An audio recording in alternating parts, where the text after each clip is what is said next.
My wife's new boyfriend punched my son in the face. Blood everywhere. My wife spat, he deserves more. I tried to take him to the hospital. Her father took my car keys. You are not going anywhere, he said. I looked at him and smiled. Then he noticed what was in my hand. Chapter 1, The Foundation.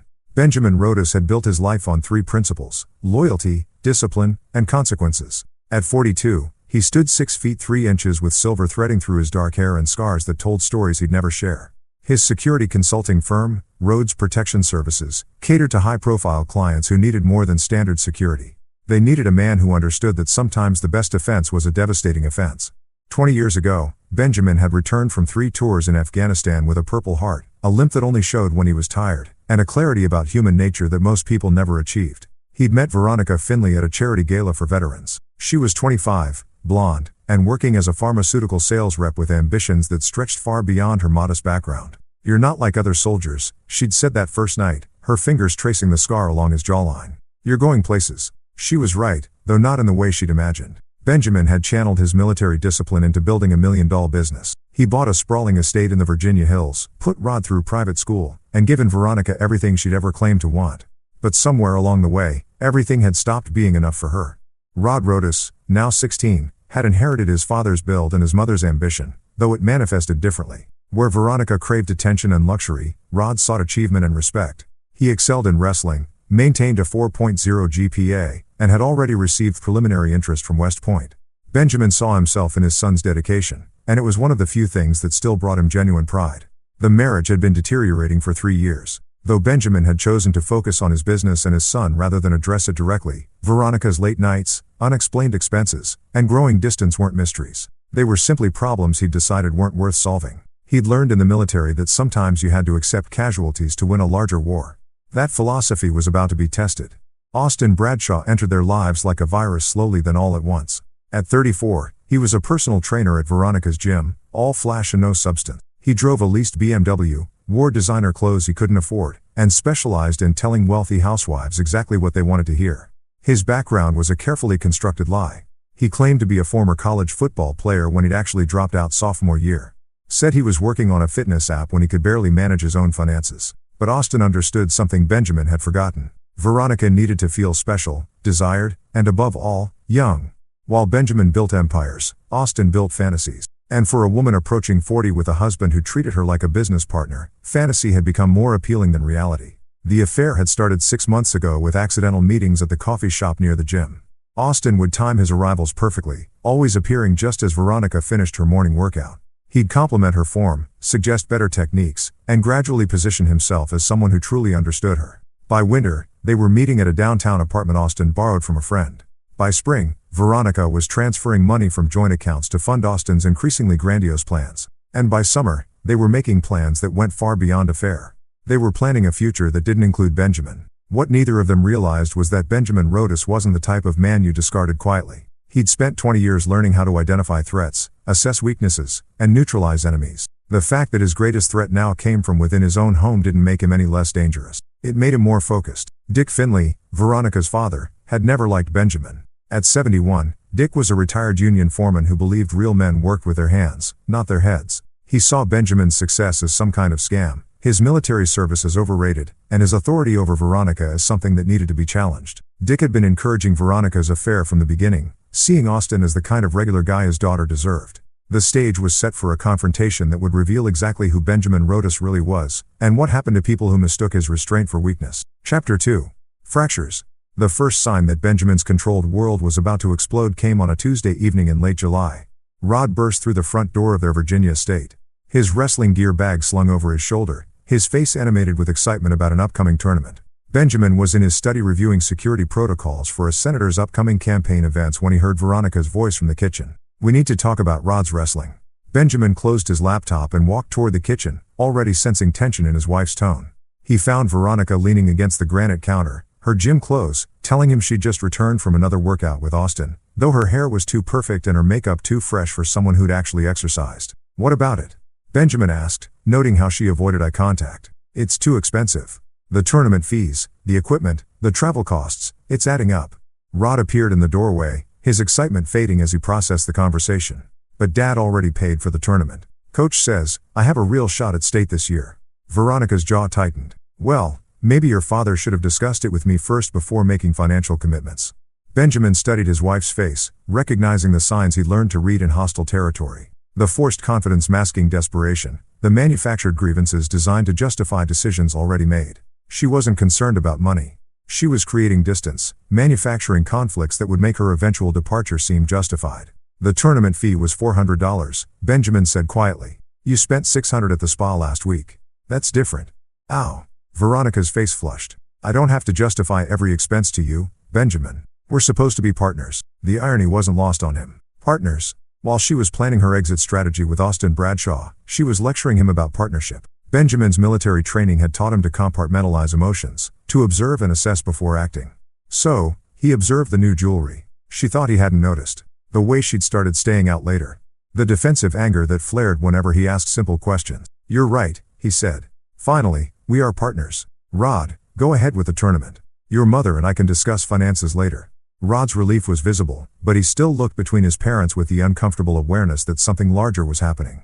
At 16, he was old enough to sense the tension, but young enough to hope it would resolve itself. That night, after Rod had gone to bed, Benjamin made a decision that would change everything.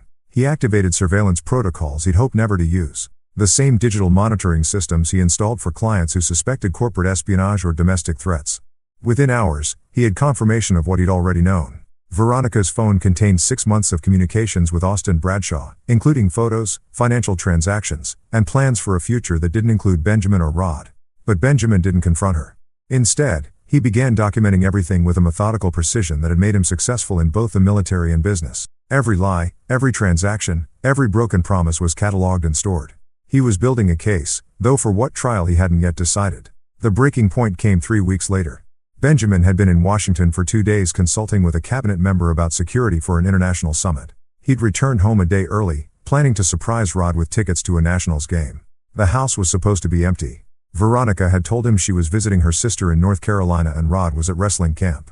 Instead, he found Austin Bradshaw in his kitchen making coffee with the expensive machine Benjamin had bought Veronica for Christmas. Austin was shirtless, wearing only boxers, completely comfortable in another man's home. The sheer audacity of it triggered something primal in Benjamin. Not jealousy, but the cold rage of a soldier who discovered an enemy had infiltrated his base. Austin jumped when he saw Benjamin's coffee mug slipping from his hands and shattering on the tile floor. Jesus, man, I didn't. Veronica said you're out of town. I was. Benjamin's voice carried the same calm tone he'd used when interrogating captured insurgents. Where is she? Upstairs shower. Look, this isn't what it's exactly what it looks like. Benjamin stepped closer, noting how Austin's fake confidence crumbled under direct confrontation. The question is, what you're going to do about it? Before Austin could answer, Veronica appeared at the top of the stairs wearing Benjamin's bathrobe. Her face went white when she saw her husband, but she recovered quickly, lifting her chin with defiance that would have been admirable if it weren't so misplaced. We need to talk, she said, descending the stairs with forced composure. No, Benjamin replied. We need to talk 6 months ago. Now we need to make decisions. The next hour unfolded like a military briefing. Cold, efficient, and utterly devastating. Benjamin laid out what he knew. Every detail, every lie, every financial transaction. He presented it without emotion, watching his wife realize that her affair hadn't been as secretive as she believed. I want a divorce, Veronica said finally, as if she were doing him a favor. Of course you do. Benjamin's smile held no warmth. The question is whether you get one on your terms or mine. That was when Austin made his fatal mistake. Instead of keeping quiet, instead of recognizing that he was completely outmatched, he decided to assert himself. Look, man, Veronica and I are in love. We didn't mean for this to happen, but Benjamin's laugh was genuinely amused. You didn't mean for this to happen. You borrowed your friend's apartment. You convinced my wife to fund your lifestyle. You planned this down to the financial arrangements. The only thing you didn't plan for was getting caught. We're going to be together, Austin said, his jaw said, with or without your permission. You're absolutely right, Benjamin agreed.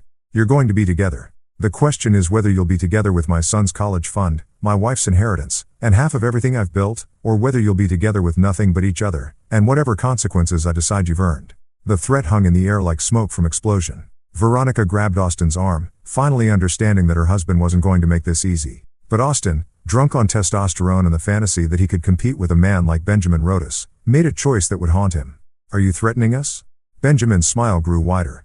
Austin, threats are what you make when you want someone to change their behavior. I'm not interested in changing yours. I'm interested in seeing exactly how far you're willing to take it. It was a challenge wrapped in a promise, and Austin was too stupid to recognize either. Chapter 3, The Catalyst. The call came at 3:47 a.m. on a Friday. Benjamin's phone buzzed with the emergency tone he'd programmed for family contacts, instantly snapping him from sleep to full alertness, a skill honed by years of midnight alerts in war zones. "Dad." Rod's voice was thick with pain and confusion. "I need you to come get me." Benjamin was already reaching for clothes. "Where are you?" "Hospital. St. Mary's emergency." "There was Dad." "Austin hit me." The line went dead. 20 minutes later, Benjamin walked into St. Mary's emergency department with a controlled urgency of a man who'd received too many calls like this during his military service. He found Rod in bed 7, left side of his face swollen, a butterfly bandage covering a cut above his eyebrow, and his right hand wrapped in gauze. "Tell me," Benjamin said, pulling a chair close to the bed. Rod's story came out in painful fragments. He'd returned from wrestling camp a day early because his teammate's father had to drive back for a work emergency. Instead of calling, Rod had decided to surprise his parents. He'd used his key to enter through the garage, planning to grab food from the kitchen before announcing his return. He'd found Austin and Veronica in the living room. Austin's hand around a bottle of Benjamin's 25-year-old scotch. Veronica wearing jewelry Rod had never seen before. They were discussing timeline when it told Benjamin about the affair, how to handle the divorce, what to do about the kid. "He called me the kid," Rod said, his voice tight with humiliation like I was some problem they had to solve. Rod had confronted them, demanding to know what was happening. Veronica had started crying, claiming everything was complicated that Rod wouldn't understand. But Austin had taken a different approach. "Your father's a controlling who thinks he owns everyone around him." Austin had said, the scotch making him bold. "Your mother deserves better. And frankly, so do you." Rod had defended his father, which had triggered Austin's explosive temper.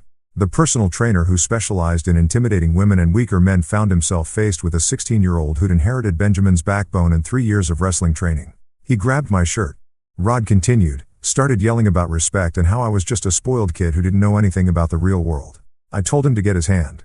Austin had shoved Rod backward, sending him stumbling into the coffee table. When Rod got up, ready to fight, Austin had thrown a wild punch that caught him above the left eye. Rod had responded with a wrestling takedown that sent Austin crashing into the entertainment center, but the damage was done. Blood was streaming down Rod's face from the cut, and Veronica was screaming.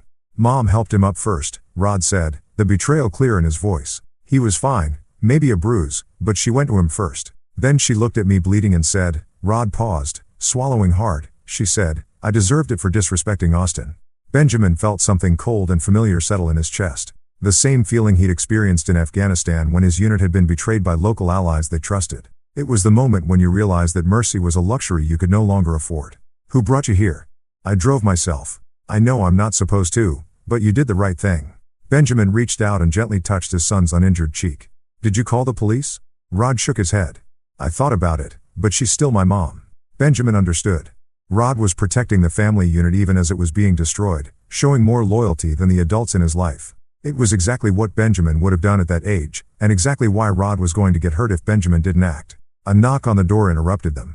Benjamin turned to see Veronica and Dick Finley standing in the doorway. Veronica's eyes were red. Her makeup smeared, but she'd had time to compose herself. Dick looked like he'd been dragged from bed, his gray hair wild and his expression hostile. "Rod, honey, are you okay?" Veronica moved toward the bed, but Rod turned away from her. "Where's Austin?" Benjamin asked quietly. "That's not your concern," Dick said, stepping forward. "We need to talk about this situation." Benjamin stood slowly and Dick took an involuntary step backward. At 6 feet 1 inch and stocky from years of manual labor, Dick was used to intimidating people. But Benjamin's presence was different. Controlled, patient, and absolutely lethal. "The situation is that your daughter's boyfriend assaulted my son in my house," Benjamin said.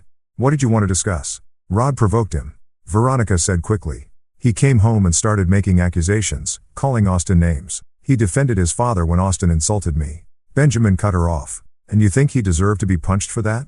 Austin was protecting himself. Rod attacked him first. Benjamin looked at his wife with the clinical detachment he'd once reserved for enemy combatants.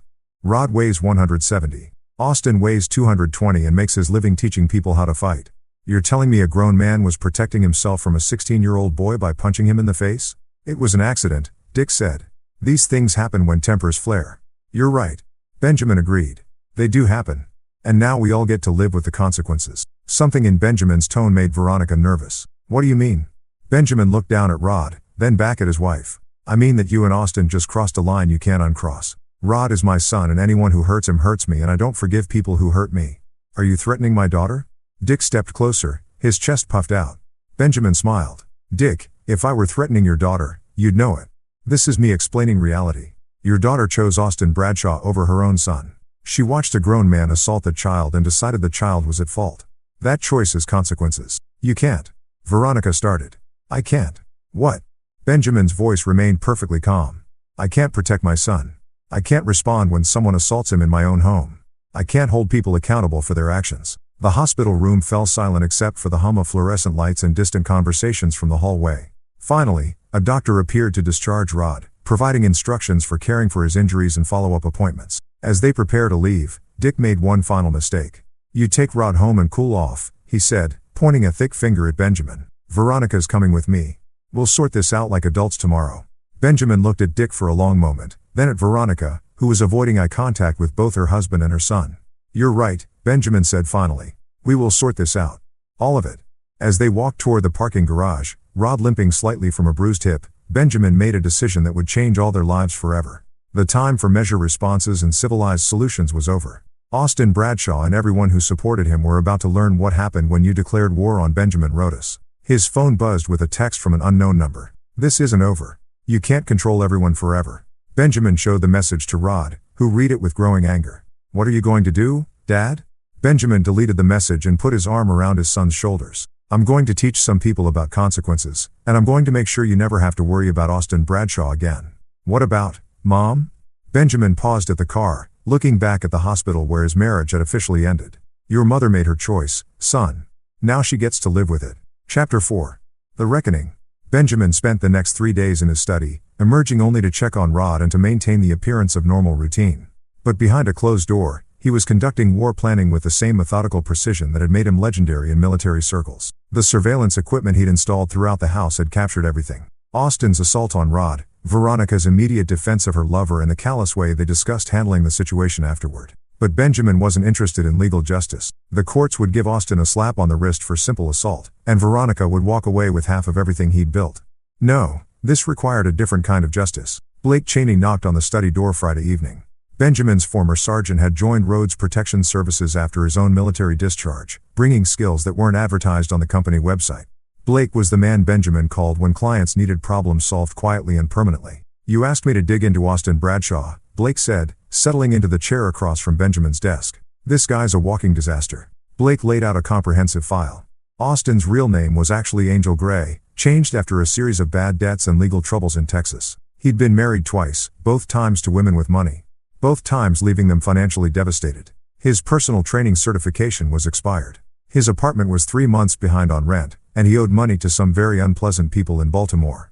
Gets better, Blake continued. He's been running the same con on 3 other women at that gym, promising them new lives while draining their accounts. One of them, Celia Carney, lost her kids' college funds. Another one, Leah Gorman, had to move back in with her parents. Benjamin studied the photographs Blake had taken. Austin meeting with different women, accepting cash payments, making promises he had no intention of keeping. What about Veronica? She's not his first rich wife to fall for the act, but she might be his last. He's got credit cards in her name, access to joint accounts, and she's been transferring money to cover his gambling debts. Your wife's not just having an affair. She's being systematically robbed. But Benjamin felt no satisfaction at this revelation. Veronica's victimization didn't excuse her betrayal of Rod, and it certainly didn't excuse watching her lover assault their son. There's something else, Blake said, his voice grim.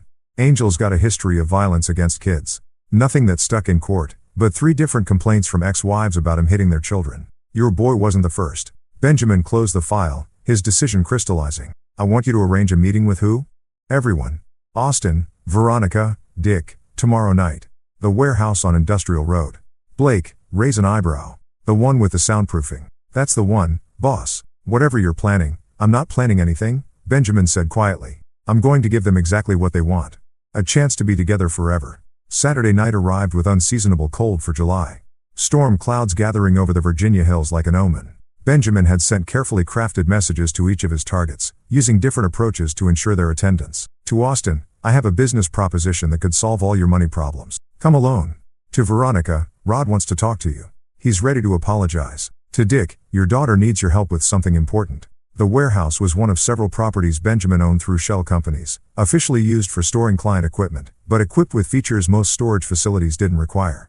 Digital surveillance systems, soundproof walls, and multiple exit points that could be controlled remotely. Austin arrived first, his BMW looking out of place in the industrial district. He entered through the main door to find Benjamin waiting in the center of the empty space, illuminated by a single overhead light. "Where's the client?" Austin asked, his voice echoing in the vast space. "There is no client," Benjamin replied. "There's just us." Austin's confusion turned to nervousness as he realized they were alone. "Look, man, about what happened with Rod." "What happened with Rod is that you assaulted a 16-year-old boy in his own home," Benjamin said, his voice carrying easily through the space. "What happens next depends on how honest you want to be about who you really are." "I don't know what you mean," Benjamin smiled. "Angel Gray, born in Dallas, married to Rebecca Harrison until you cleaned out her bank account. Then Pauline Hill in Houston until you got caught stealing from her mother. Should I continue?" Austin's face went pale. "How did you?" "I'm very good at finding things out. The question is, what are you going to do now that you know I know?" Before Austin could answer, the warehouse door opened again. Veronica entered, followed closely by Dick. Both of them stopping short when they saw Austin and Benjamin facing each other in the dim light. "What is this?" Veronica demanded. "Where's Rod?" "Rod is safe at home," Benjamin said, "which is more than I can say for the rest of you." Dick stepped forward aggressively. "You drag us out here to play games. I've had enough of you." The lights suddenly blazed to full brightness, revealing that they were surrounded by enlarged photographs mounted on easels. Images of Austin with his previous victims, bank statements showing Veronica's transfers to Austin's accounts, and surveillance photos of their affair spanning 6 months. In the center of the display was a blown-up image from the hospital security camera showing Rod's battered face. "Jesus," Austin whispered. "This ends tonight," Benjamin said, his voice cutting through their shock. "All of it. The lies, the theft, the betrayal, everything." Veronica found her voice first. "You can't hold us here. This is kidnapping." "The doors are unlocked," Benjamin pointed out. "You're free to leave any time, but if you do, everything you see here gets released to the police, the IRS, your employers, Rod's school, and anyone else who might be interested." "What do you want?" Dick demanded. Benjamin walked slowly around the group like a predator circling prey. "I want confessions. I want admissions. I want the truth about everything. The affairs, the money, the assault on my son, and the plan to destroy my family." "And if we give you that," Austin asked, "then you get to walk away, all of you. Tonight forever." "What's the catch?" Veronica said suspiciously. Benjamin's smile was cold as winter. "The catch is that you have to mean it. Complete confessions on camera, admitting everything you've done, and then you disappear from our lives permanently. That's it." Austin looked skeptical. "That's it," Benjamin confirmed. "One chance to tell the truth and walk away. Or we can do this the hard way." Dick stepped forward, his chest puffed out. "And what's the hard way?" Benjamin's expression didn't change, but something shifted in the atmosphere of the warehouse. When he spoke, his voice carried the quiet authority of a man who'd killed enemies with his bare hands. "The hard way is when I stopped being civilized." Chapter 5. Truth and Consequences. The confessions began with Austin, the weakest link in their triangle of betrayal. Benjamin had positioned a camera on a tripod, professional lighting, and a chair that looked like something from an interrogation room, which in many ways it was. "Start with your real name," Benjamin instructed. Austin Angel sat uncomfortably under the lights, glancing nervously at Veronica and Dick. "My name is Angel Gray. I'm 34 years old and I'm from Dallas, Texas." Continue. The story that emerged was even worse than Blake's investigation had revealed. Angel had refined his con over 15 years, targeting lonely women with money and a need to feel desired. He'd studied their patterns, learned their weaknesses, and crafted personas designed to exploit their emotional vulnerabilities. Veronica was perfect, he said, avoiding her shocked stare. Wealthy husband who ignored her. Plenty of money, desperate to feel young again. I knew exactly what to say. "What was the long-term plan?" Benjamin asked. Angel's voice dropped to barely above a whisper. "Get her to leave you, take half in the divorce, then clean her out and disappear. I've done it 4 times before." Veronica's gasp echoed through the warehouse. "You said you loved me." Angel finally looked at her and his expression held no remorse. "I said what you needed to hear. You were a mark, Veronica. Nothing more." "What about Rod?" Benjamin's voice remained steady, but everyone in the room felt the temperature drop. The kid was a problem. Kids always ask too many questions, notice too many things. "I figured once I got rid of you, I could convince Veronica to ship him off to boarding school or military academy. Out of sight, out of mind." And when he confronted you, Angel's jaw tightened. "He disrespected me in front of Veronica. I wasn't going to let some teenage punk make me look weak. So, you punched him." "I defended myself." Benjamin's laugh was devoid of humor. "You defended yourself against a 16-year-old boy by punching him in the face in his own home after he caught you stealing from his family. It wasn't like that." "That's exactly what it was like." Benjamin leaned forward. "And what did you plan to do if he'd fought back? If he'd been seriously injured? If he'd pressed charges?" Angel shrugged. "Veronica was handling it. She was going to convince him it was his fault that he'd attacked me first. Kids are easy to manipulate when their parents back you up. The casual cruelty of it hung in the air like poison gas. Benjamin glanced at Veronica, who was staring at Angel with growing horror as she realized how completely she'd been manipulated. Your turn, Benjamin said to his wife. Veronica's confession was harder to extract, filtered through layers of self-justification and wounded pride. But eventually, the truth emerged. She'd been unhappy for years, feeling ignored, and taken for granted. Angel had made her feel special, desired, alive in ways she'd forgotten were possible. I never meant for it to go this far, she said, tears streaming down her face. It was supposed to be just fun, a fling, something to make me feel young again. When did it become more than that? When he started talking about the future, about us being together. He said, you were controlling me. That Rod would be better off without your influence. That we could have a real life together. And you believe him? Veronica's voice broke. I wanted to believe him. I wanted to believe someone could love me that much. Enough to betray your son. I thought Rod would understand eventually that he'd see Angel wasn't as bad as you made him out to be. Even after Angel punched him, Veronica's silence stretched for nearly a minute. When she finally spoke, her voice was barely audible. I was scared. Angel was so angry and Rod was bleeding and I panicked. I said what I thought would calm Angel down. You told your injured son that he deserved to be assaulted. I didn't mean it, but you said it. Yes, Dick's confession was shorter, but no less damning. He'd encouraged the affair from the beginning, seeing Angel as a way to get Veronica away from Benjamin's influence. He'd provided alibis, helped with logistics, and actively undermined Benjamin's authority whenever possible. I never liked you, Dick said bluntly. You came back from the war thinking you were better than everyone else. Veronica deserves a man who treats her like a queen, not a business partner. So, you helped her commit adultery and steal from her family. I helped her find happiness by encouraging her to betray her son. Dick's face flushed. Rod's got too much of you in him. He needed to learn that his father isn't God, so you supported Angel punching him. The boy was out of line. Someone needed to put him in his place. Benjamin turned off the camera and stood silent for several minutes, processing what he'd heard. 3 adults had systematically betrayed a 16-year-old boy, justified assault against him, and planned to destroy his family for money and selfish gratification. You have your confessions, Veronica said finally. Now we can go. Benjamin looked at her with something approaching pity. Do you really think it's that simple? You said I said you get a chance to walk away. I never said I let you take anything with you. Benjamin pressed a button on his phone and the warehouse's main lights dimmed while spotlights illuminated 3 tables that had been hidden in the shadows. Each table contained stacks of documents, contracts, and legal papers. Table 1, Benjamin announced, contains divorce papers. No fault. Expedited with custody of Rod going entirely to me. Veronica gets to keep her personal belongings in the car. Everything else stays with the family. Veronica's eyes widened. That's not legal. I'm entitled to half. Table 2, Benjamin continued, contains a complete accounting of every dollar you've stolen from our accounts and transferred to Angel. The total is $147,000. You can sign a promissory note agreeing to repay it, or I can file criminal charges for theft. Table 3 contains a restraining order preventing any of you from coming within 500 yards of Rod ever again.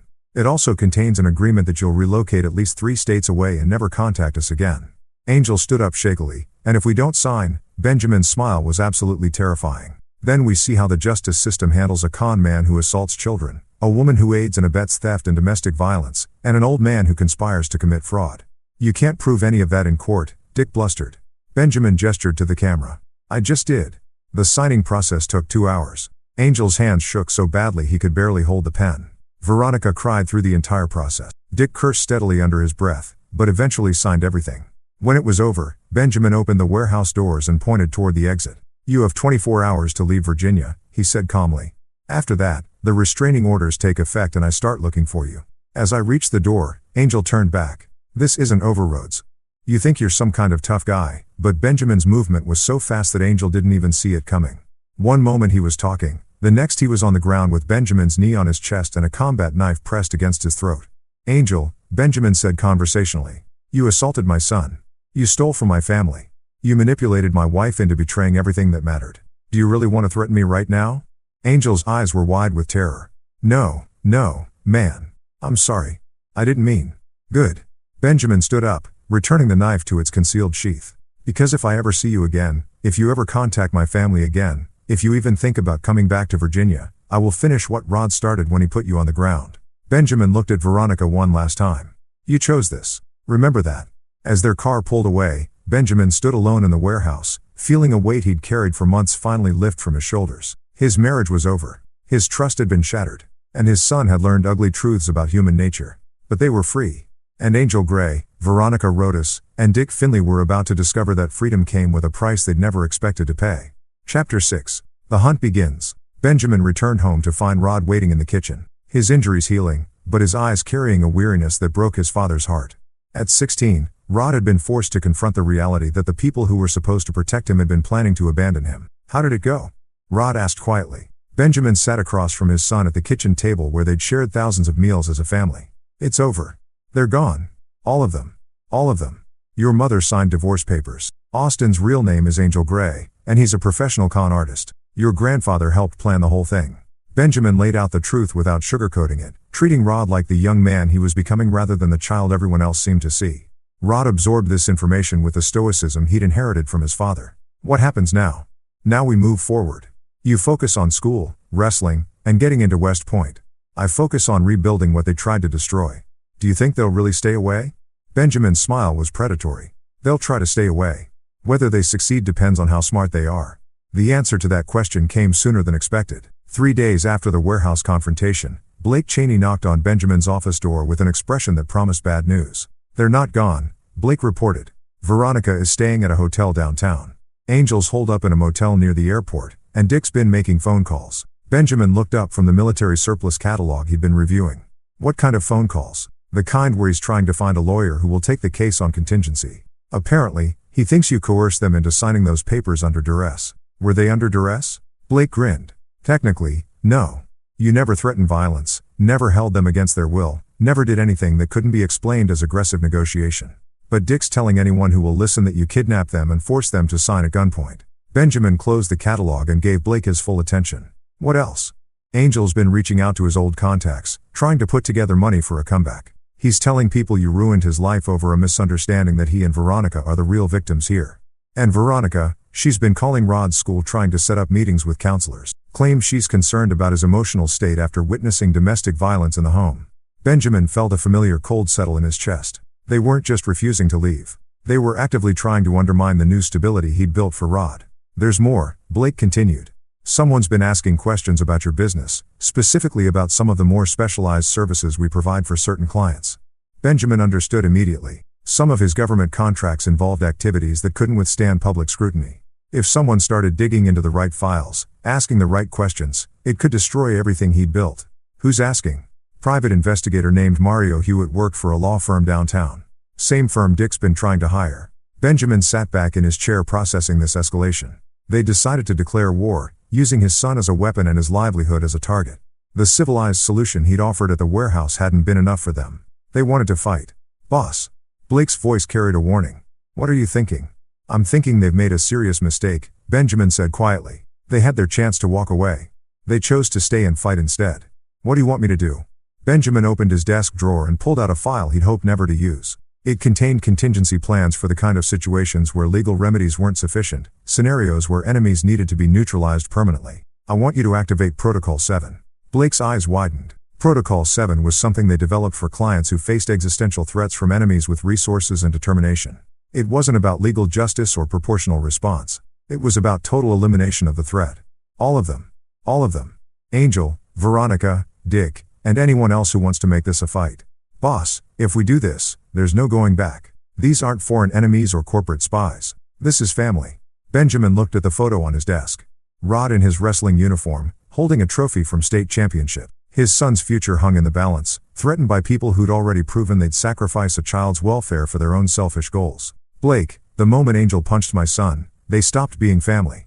The moment Veronica defended him for it, she stopped being my wife. The moment Dick decided to help them destroy Rod's life, he stopped being someone I had to protect.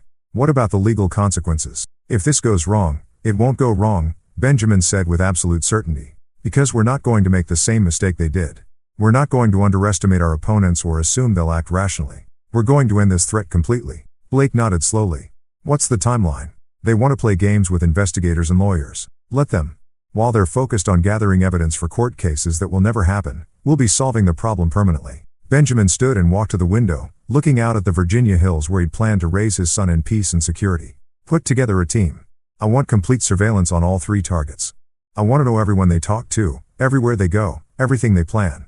And then Benjamin turned back to Blake. his expression carrying the cold determination that had made him legendary in the military. And then we're going to give them exactly what they've been asking for, a chance to be together forever. How long do they have? Benjamin consulted his watch. The investigator will need at least a week to put together anything useful. The lawyers will need 2 weeks to file motions. Veronica's meeting with the school counselor is scheduled for next Friday. He looked at Blake with the same expression he'd worn when planning raids in Afghanistan. They have until next Friday to come to their senses and leave voluntarily. After that, the gloves come off. And if they do leave, Benjamin's smile held no warmth whatsoever. Blake, they've had 3 chances to walk away before the affair started at the warehouse. And now, if they're still here Friday, it means they've chosen war over peace. Then we give them war. We give them war, Benjamin confirmed. But not the kind they're expecting. They think this is about money and custody and hurt feelings. They have no idea what they've actually started. As Blake left to begin preparations, Benjamin returned to his desk and opened a secure communication line he hadn't used since leaving the military. Some problems required resources that civilian law enforcement couldn't provide. Angel Gray, Veronica Rodas, and Dick Finley were about to discover that Benjamin Rodas hadn't just been a soldier. He'd been a very special kind of soldier with very special kinds of friends. And those friends owed him favors. Chapter 7. The Network. The message came through encrypted channels that officially didn't exist, routed through servers that had no records and carried by digital ghosts that left no footprints. Within 6 hours of Benjamin's call for assistance, 3 former operators materialized in Virginia like smoke taking human form. Wade McFarland arrived first driving a nondescript sedan with plates that would trace back to a government motor pool that had been disbanded 5 years ago. Wade had been Benjamin's spotter in Afghanistan, a sniper whose patience was measured in days and whose accuracy was measured in dead enemies. Now he ran a consulting firm that specialized in corporate intelligence, though his clients included alphabet agencies that needed problems solved quietly. Leo Norton came next, flying in on a private jet registered to a shell company in Delaware. Leo had been the team's demolitions expert, a man who could make anything explode, or more importantly, make explosions look like accidents. His civilian cover was an insurance investigator who specialized in industrial accidents, which gave him both access and alibis for asking uncomfortable questions. Jeffrey Barnes drove down from D.C. in a truck loaded with surveillance equipment that would make the NSA jealous. Jeffrey had been their communications specialist, able to intercept, decode, and manipulate any electronic signal.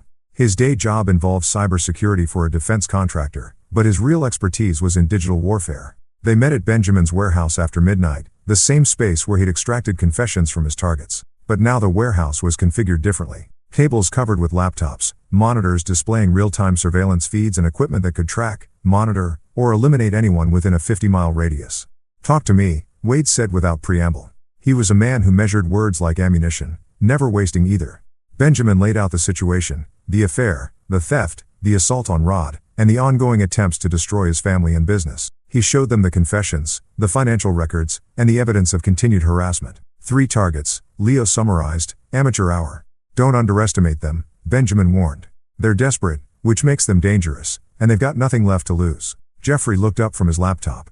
"They've got plenty to lose. Angel Gray has a sister in Phoenix who's been sending him money. Veronica's got a cousin in Miami who offered her a place to stay.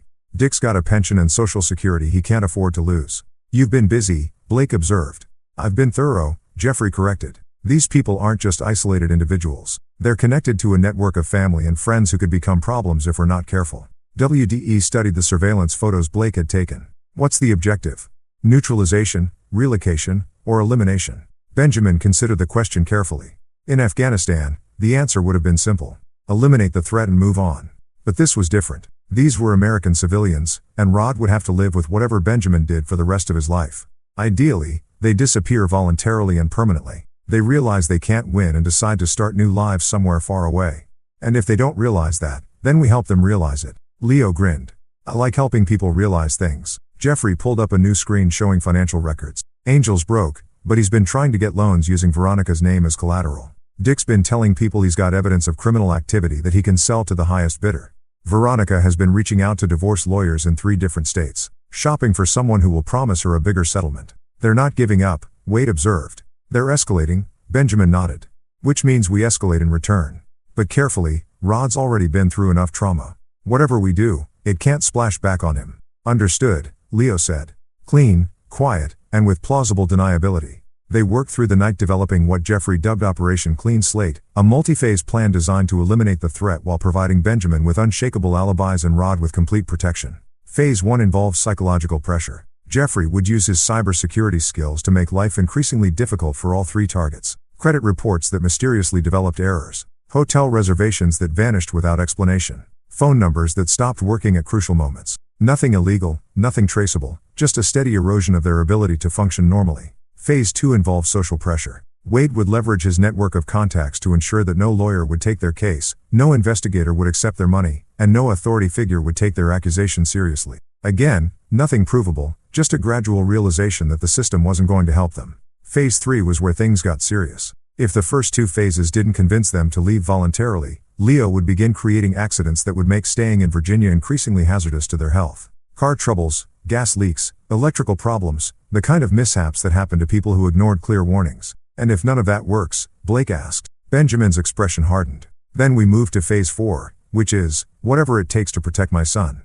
The plan went into effect immediately. Jeffrey began his digital assault before dawn, targeting Angel first. By morning, Angel's credit cards were flagged for suspicious activity. His hotel reservation had been canceled due to a computer error and his cell phone service had been temporarily suspended pending verification of account information. Angel spent the day in increasing frustration trying to resolve problems that had no solution because they'd been created by someone who understood systems better than the people who built them.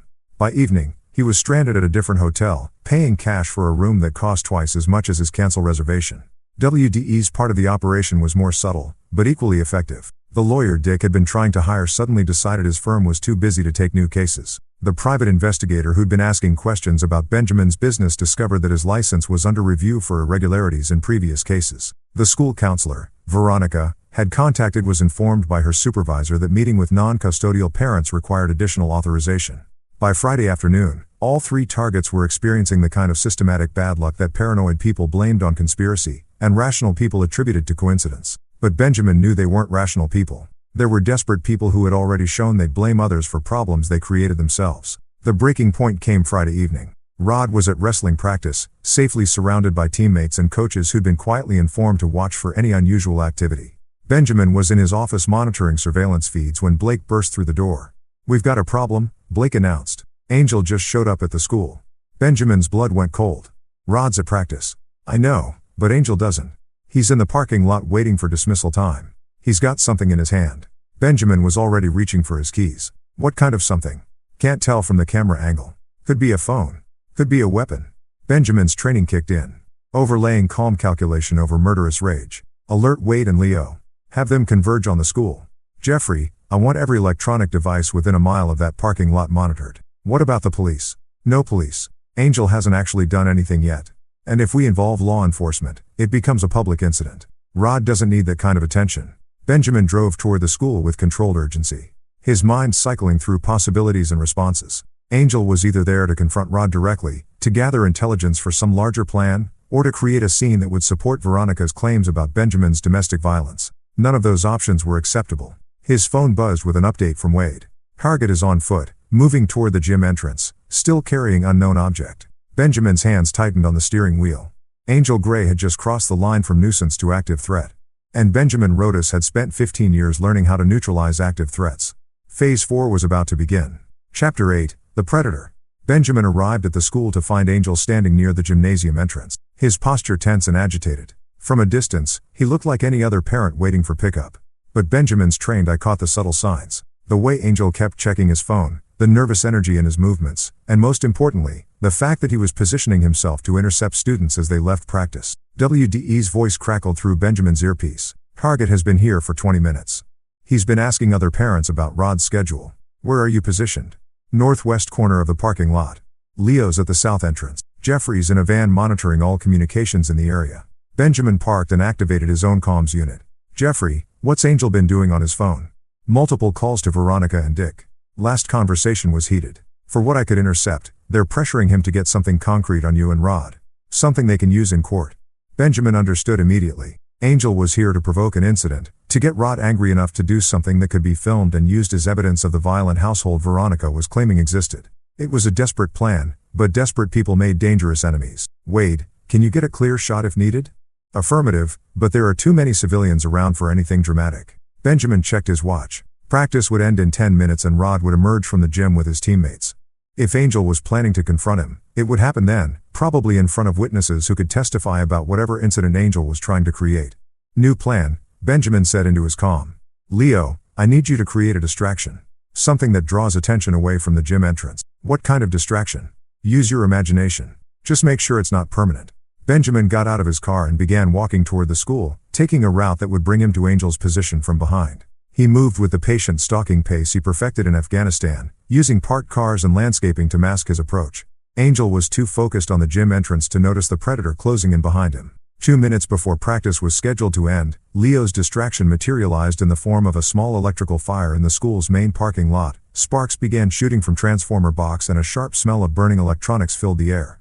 Parents began gathering around the spectacle, cell phones appearing to record the minor emergency. Angel turned toward the commotion, momentarily distracted, and Benjamin used that moment to close the final distance between them. "Hello, Angel." Angel spun around, his face going white when he saw Benjamin standing less than 3 feet away. "Jesus, you scared me. What are you doing here?" "I'm picking up my son." "The question is, what are you doing here?" Angel's eyes darted toward the gym entrance where the first students were beginning to emerge. I wanted to talk to Rod to apologize for what happened." "Apologize?" Benjamin's voice carried no emotion whatsoever. "You mean apologize for assaulting him in his own home?" "It was an accident, man. I never meant to hurt him." Benjamin studied Angel's face, noting the micro-expressions that revealed the lie.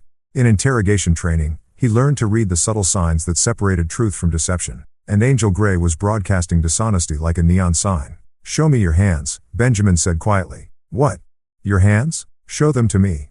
Angel hesitated, then slowly revealed his right hand, which had been concealed in his jacket pocket. He was holding a cell phone with the camera app open, positioned to record whatever confrontation he'd been planning to provoke with Rod. "Planning to make a movie?" Benjamin asked. "I don't know what you mean." Benjamin reached out and gently took the phone from Angel's unresisting grip. With practiced efficiency, he deleted the camera app and handed the device back. "You have 10 seconds to get in your car and leave," Benjamin said conversationally. "After that, I'm going to assume you're here to threaten my son, and I'm going to respond accordingly." Angel's voice cracked. "You can't threaten me. There are witnesses everywhere." Benjamin smiled. "Angel, I haven't threatened you. I've stated a fact. In 8 seconds, if you're still standing here, I'm going to conclude that you represent an active threat to a minor child, and I'm going to neutralize that threat." "You're crazy." 5 seconds. Angel looked around desperately, realizing that the other parents were still distracted by Leo's electrical fire and wouldn't notice anything that happened near the gym. Benjamin had positioned himself so that Angel's back was to the building, making it impossible for anyone to see his face or read his lips. 3 seconds. Angel broke. Okay, I'm leaving. But this isn't over, Rhodes. Veronica is going to get her son back, and you're going to. Benjamin's movement was so fast that Angel never saw it coming.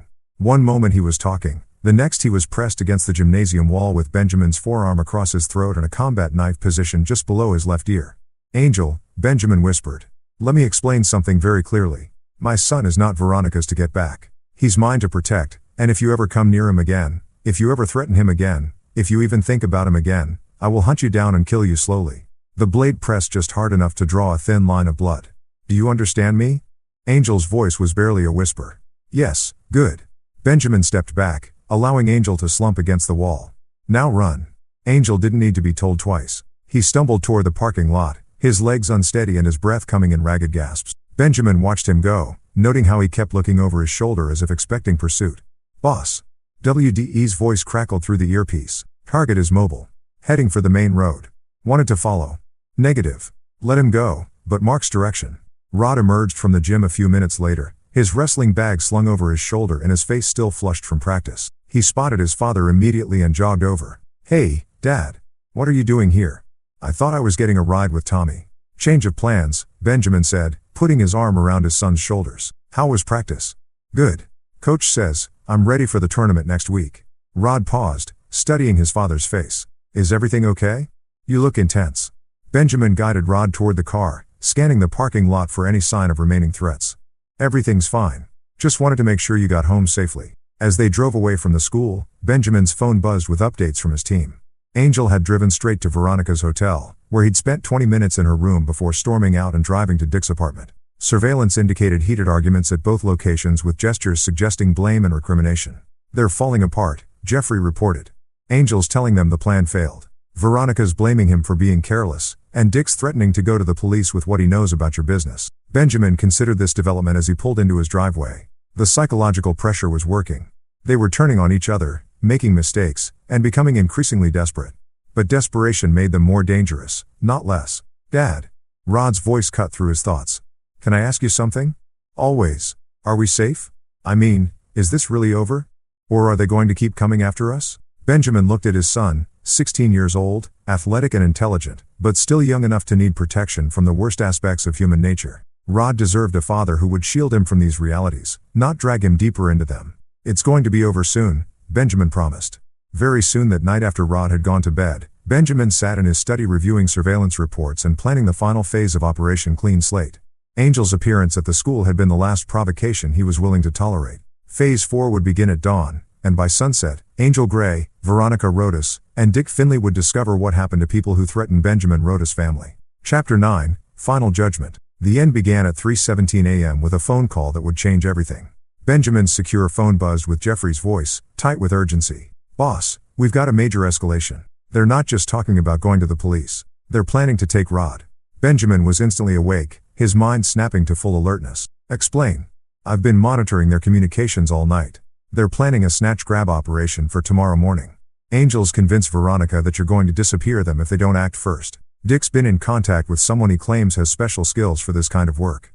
Benjamin felt ice form in his veins. What kind of special skills? The kind that comes with military experience and flexible morals. Guy named Raymond Rollins, dishonorably discharged from the Army 3 years ago for assault.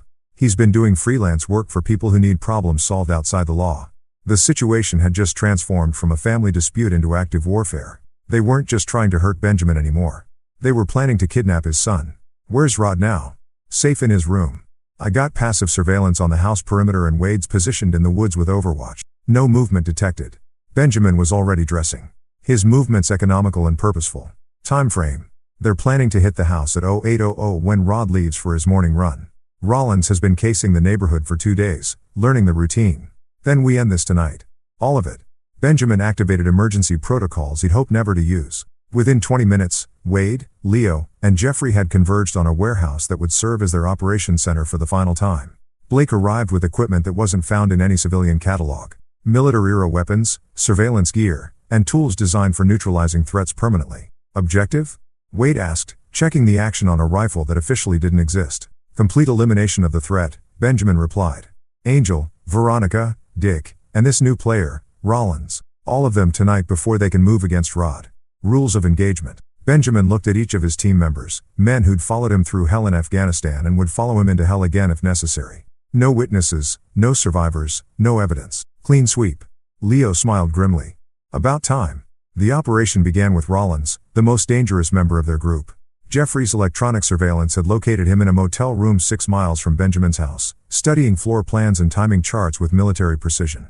Unlike Angel, Veronica, and Dick, Rollins was a genuine threat, someone with training, equipment, and a willingness to use violence against children. Wade took point, approaching the motel with the patience of a professional hunter. Rollins had positioned himself in a corner room with clear sight lines and multiple escape routes. Smart tactics that would have worked against civilian opposition, but were merely interesting challenges for someone of WDE's caliber. The elimination was swift and silent. WDE sniper training had taught him to kill with single shots that left no evidence of struggle, and Rollins died without ever knowing he was being hunted. Jeffrey immediately began scrubbing electronic records, erasing any trace that Raymond Rollins had ever been in Virginia. Phase 1 complete, Wade reported. Target neutralized. Dick was next. Benjamin found Veronica's father in his apartment, drinking bourbon and reviewing legal documents that outlined their planned strategy for destroying Benjamin's life and business. Dick's military service had ended 30 years ago, and he'd grown soft and careless in civilian life. Benjamin entered through the balcony door that Leo had quietly disabled, moving through the apartment like a ghost until he was standing directly behind Dick's chair. "Hello, Dick." Dick spun around, bourbon splashing across the legal papers. "Benjamin, what are you doing here?" "I'm here to discuss Rod's future," Benjamin said quietly. "Specifically your plan to kidnap him tomorrow morning." Dick's face went white. "I don't know what you're talking about."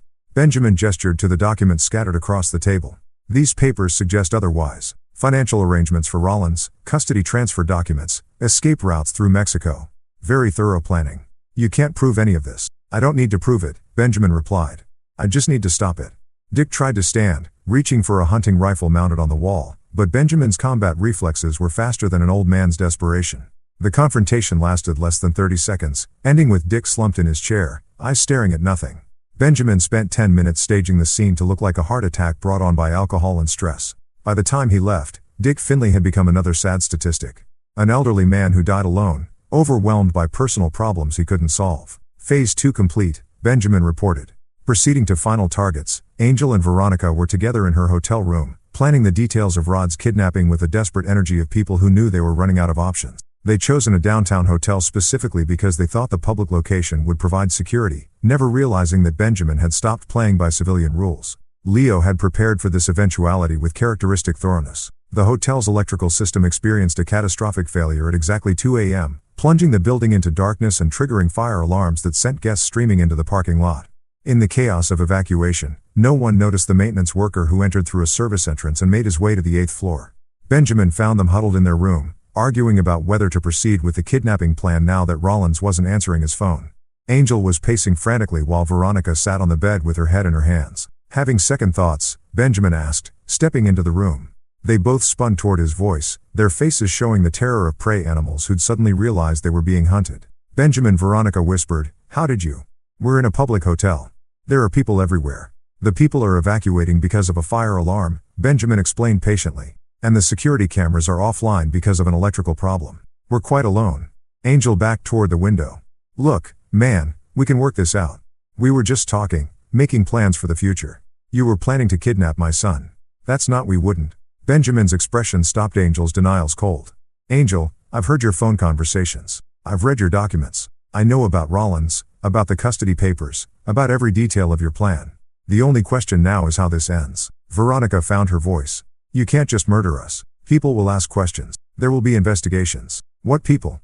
Benjamin asked reasonably. "Dick's dead. Rollins is dead. You've alienated everyone who might have cared about you. Who exactly is going to ask questions?" The truth of it hit them like a physical blow. In their desperation to destroy Benjamin's life, they'd systematically cut themselves off from everyone who might have protected them. "Please," Veronica whispered. "I'm still Rod's mother." "No," Benjamin corrected gently. "You stopped being Rod's mother when you watched Angel assault him and decided he deserved it. You became something else then. A threat to my son's safety and happiness. He'll never forgive you for this," Angel said desperately. "When Rod finds out what you did, Rod will never know what I did," Benjamin replied. "Because there won't be anything to know. You're going to disappear just like you planned to make him disappear. The difference is that my disappearance will be permanent." The final confrontation was swift and efficient. Angel tried to fight, drawing on his physical training, but he was a fitness instructor facing a combat veteran. Veronica tried to run, but the door was locked and Benjamin controlled the only key. When it was over, Benjamin staged the scene with meticulous care. A murder-suicide triggered by desperation and guilt over their failed schemes. Angel's prints on the weapon. Veronica's prints on a suicide note. Confessing to adultery, theft, and child endangerment. Evidence of drug use that would explain their paranoid behavior. Financial records showing mounting debts and legal problems that provided clear motivation. By dawn, all 4 threats had been neutralized. Raymond Rollins was a heart attack victim in a motel. Dick Finley had suffered fatal cardiac arrest in his apartment. Angel Gray and Veronica Rodas were tragic lovers who destroyed themselves rather than face the consequences of their actions. Benjamin returned home as the sun was rising, entering through the back door as quietly as he'd left. Rod was still asleep, safe in his room, protected from truths he never needed to know. 3 days later, Benjamin sat in his study reviewing the final reports. The investigations had been pre-functor. Police found exactly what Benjamin had intended them to find, and nobody questioned the convenient deaths of people who'd been exhibiting increasingly erratic behavior. Rod had grieved appropriately for his mother and grandfather. But Benjamin noticed that the grief was mixed with relief. The constant tension in the house was gone, replaced by the calm security of a family that could finally move forward. "Dad." Rod knocked on the study door. "Can we talk?" "Always." Rod entered and sat in the chair across from Benjamin's desk. "I know you didn't have anything to do with what happened to Mom and the others." Benjamin studied his son's face, noting the intelligence and awareness that made Rod so much like himself. "Why would you think I had anything to do with it?" "Because they were threatening us, and now they're gone. And you're the kind of man who protects his family no matter what it costs." Benjamin felt a surge of pride mixed with concern. Rod was perceptive enough to see the truth, but loyal enough not to speak it aloud. "What matters," Benjamin said carefully, "is that you're safe. That you can focus on school and wrestling and building the future you want without worrying about people who might hurt you. That's all that matters to you." "That's everything that matters to me."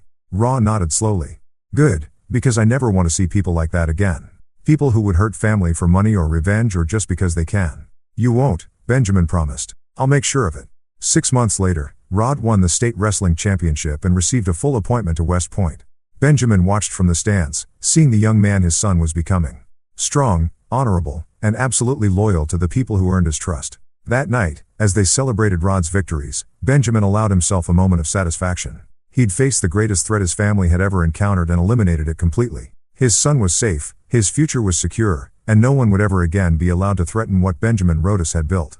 In the end, that was all that mattered. Family, loyalty, and the absolute certainty that some lines could never be crossed without paying the ultimate price. Angel Gray, Veronica Rodas, and Dick Finley had learned that lesson too late.